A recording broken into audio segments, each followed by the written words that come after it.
오늘 우리가 함께 살펴볼 욥기 40장은 38장부터 이어지는 욥을 향한 여호와 하나님의 말씀입니다.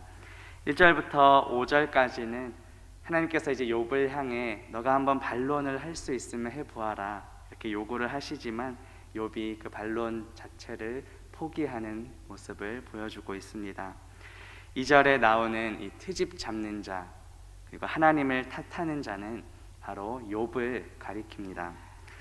앞서 욥이 그 고난 가운데 있을 때 하나님께 대해 하나님이 불의하다고 하나님이 잘못 행하고 있다고 말했던 그 모습을 지금 지적하고 계십니다. 욥이 하나님 앞에서 얼마나 자기의 의로움을 드러냈는지 그 교만한 모습을 지적하시는 겁니다. 그러자 욥은 이제 자신의 잘못을 인정합니다. 4절과 5절에 보면 보소서 나는 비천하오니 무엇이라 주께 대답하리이까 손으로 내 입을 가릴 뿐이로소이다. 내가 한 번 말하였사온즉 다시는 더 대답하지 않겠다라고 대답합니다. 이어서 6절부터 14절까지는 자신의 의로움을 주장하기 위하여 하나님의 의로움을 부정했던 그 욥을 향하여 하나님께서 책망하시는 내용이 담겨 있습니다. 7절에 보면 너는 대장부처럼 허리를 묶고 내가 너에게 묻겠으니 너는 대답할지니라고 말씀하십니다. 이 허리를 묶으라는 말은 하나님에 대하여 너가 한번 맞서 볼 테면 얼마든지 맞서 보라 이런 강한 의미를 지니고 있습니다. 다시 말해 이것은 결국 하나님 앞에서 욥아 너 자신을 낮추라고 하시는 하나님의 권면입니다. 그동안 욥의 모습은 어떠했습니까? 자신의 의로움을 주장하기 위해 마치 하나님이 불의한 것처럼 하나님을 악하다고 그렇게 만들려 했습니다. 8절에 보면 네가 내 공의를 부인하려느냐 너의 의를 세우려고 나를 악하다 하겠느냐고 말씀하십니다. 이 의롭다는 단어가 이제 히브리어로 미완료 형태로 되어 있는데 이것은 그동안 욥이 한 번뿐만 아니라 지속적으로 계속해서 자신의 의로움을 주장해 왔음을 보여줍니다. 그리고 자신의 의로움을 주장하기 위해서 마치 하나님을 불의한 분인 것처럼 말했음을 나타냅니다. 이 부분을 표준 세번역으로 보면 이렇게 되어 있습니다. 내가 자신을 옳다고 하려고 나에게 잘못을 뒤집어 씌우려느냐 덮어 씌우려느냐 이렇게 번역합니다. 그러면서 하나님께서는 구절에서 내가 하나님처럼 능력이 있느냐 하나님처럼 천둥 소리를 내겠느냐고 말씀하십니다. 하나님처럼이라는 말이 2번 반복되어 있습니다. 우리가 이 땅에서 아무리 의롭게 살려고 노력한다 해도 과연 하나님처럼 될 수 있을까요? 피조물인 인간은 절대 창조주 하나님처럼 될 수 없는 그런 한계가 있는 연약한 존재입니다. 따라서 하나님의 능력은 우리 피조물인 인간의 능력과는 완전히 구별된 것입니다.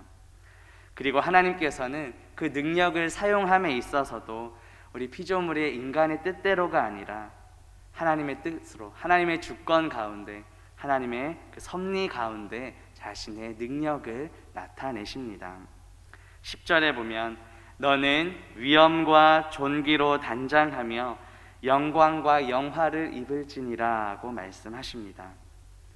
이것은 욥에게 너가 한번 영광을 스스로 취해서 하나님처럼 되어보라는 말입니다. 하나님께서는 욥에게 네가 한번 나의 입장이 되어보아라는 의미로 말씀하고 계신 것입니다. 이 말이 진짜 의미하는 것은 무엇일까요? 이것은 욥이 인간이 아무리 노력해도 결코 하나님처럼 될 수 없음을 보여주는 말입니다. 11절부터 14절에 보면 너의 넘치는 노를 비우고 교만한 자를 발견하여 모두 낮추되 모든 교만한 자를 발견하여 낮아지게 하며 악인을 그들의 처소에서 짓밟을지니라. 그들을 함께 진토에 묻고 그들의 얼굴을 싸서 은밀한 곳에 둘지니라. 그리하면 네 오른손이 너를 구원할 수 있다고 내가 인정하리라고 말씀하십니다.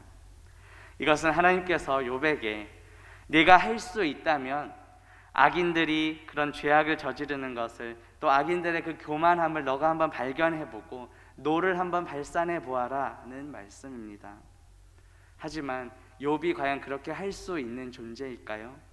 욥은 결코 그렇게 할 수 없습니다. 악인들의 죄악을 발견하며 교만한 자를 발견하여 낮추시는 것은 오직 하나님만이 하실 수 있습니다.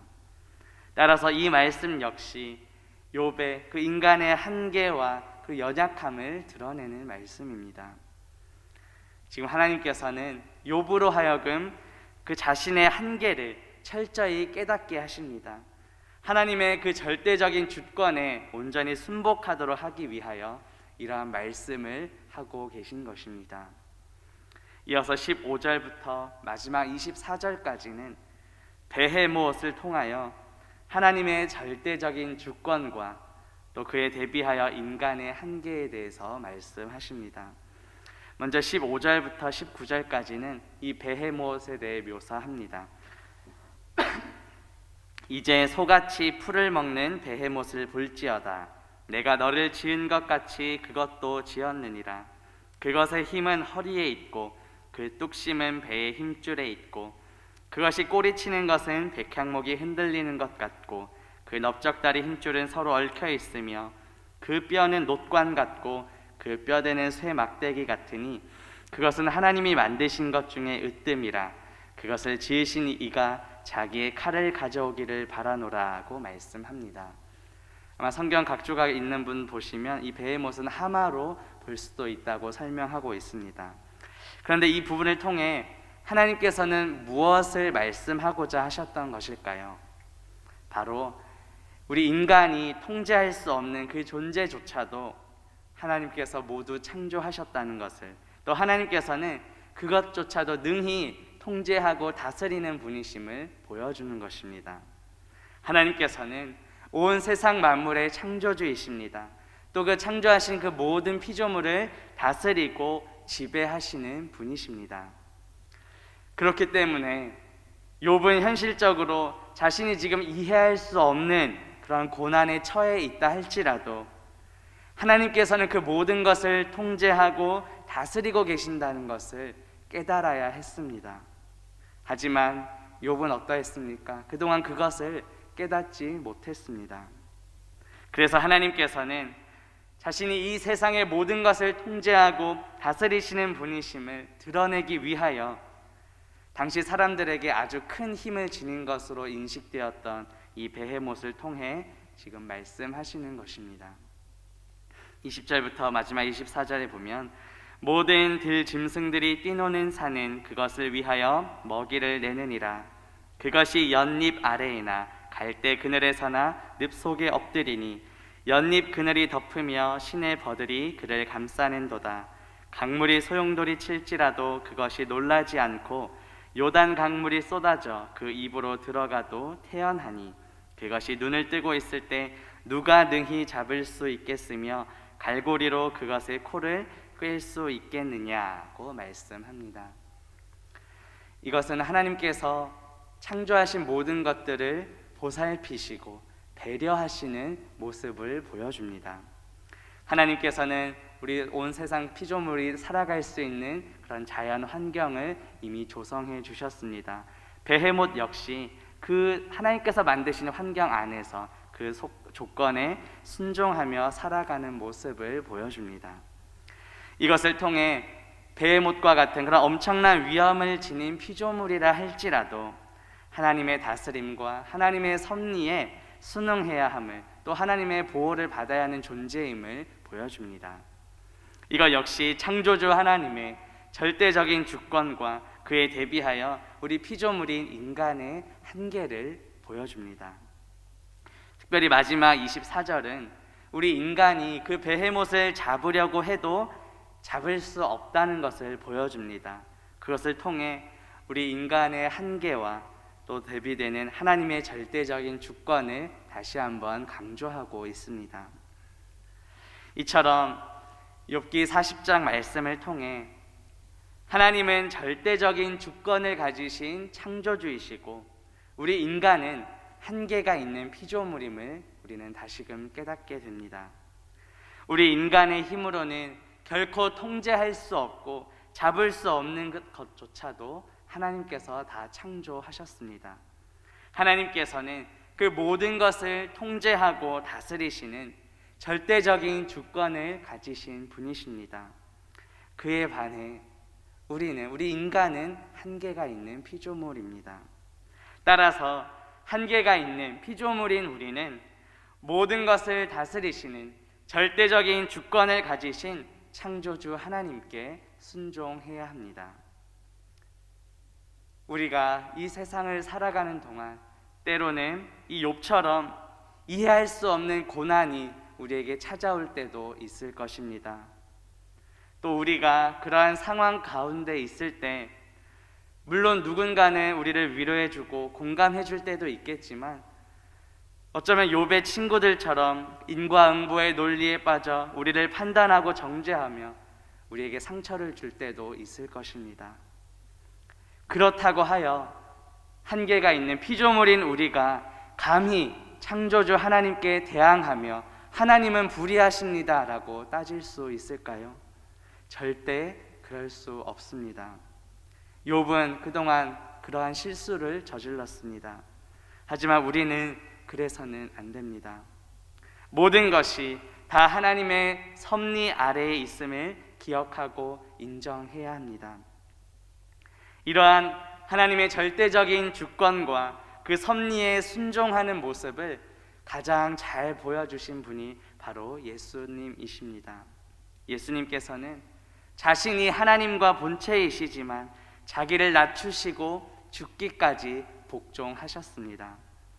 빌립보서 2장 6절에서 8절에 보면 그는 근본 하나님의 본체시나 하나님과 동등됨을 취할 것으로 여기지 아니하시고 오히려 자기를 비워 종의 형체를 가지사 사람들과 같이 되셨고 사람의 모양으로 나타나사 자기를 낮추시고 죽기까지 복종하셨으니 곧 십자가의 죽으심이라고 말씀합니다. 그래서 바울은 우리에게 이런 주님의 마음을 품으라고 권면합니다. 빌립보서 2장 5절에 보면 너희 안에 이 마음을 품으라 곧 그리스도 예수의 마음이라고 말씀합니다.